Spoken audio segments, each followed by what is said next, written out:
Selon des sources provenant de chaînes de Telegram populaires, l'édition allemande Der Spiegel a publié un article tendancieux contre l'Azerbaïdjan. L'auteur de cet article a choisi Marie Assatrian comme sujet.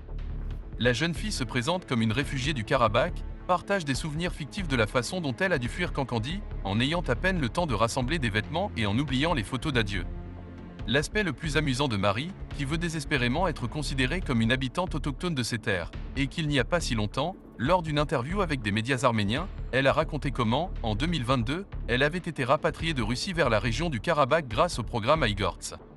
Selon plusieurs sources, ce programme était particulièrement populaire auprès des Dachnaks et d'un soi-disant clan du Karabakh. Grâce au programme Aigorts, les membres de la diaspora arménienne ont eu la possibilité de travailler dans des institutions publiques en Arménie et au Karabakh. Marie Assatrian n'est pas venue à Kankandi sans raison, contrairement à ce que Der Spiegel tente de faire croire en la présentant comme une victime sans défense. C'est cette même femme arménienne qui a laissé un message de vengeance sur le mur d'une des maisons de Kankandi : « Si je ne reviens pas, mon fils reviendra, et si ce n'est pas mon fils, ce sera mon petit-fils ». Comme beaucoup de participants au programme Aigorts, elle a été radicalisée par l'idéologie de Mietsom, a participé à de nombreuses activités organisées par des personnes comme Ruben Vardanian, qui se trouve actuellement dans un centre de détention provisoire à Bakou, et a incité la population à commettre des actes de séparatisme et de revanchisme. Quant à l'article, tout y est clair.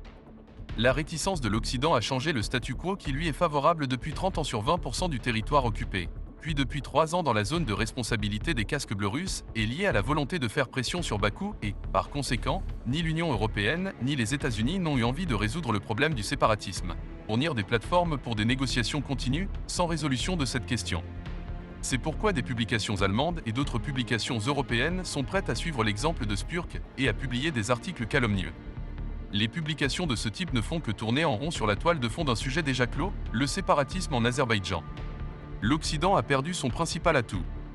Malheureusement pour eux, l'Azerbaïdjan reste un fournisseur alternatif de gaz naturel dans le contexte de la situation avec la Russie.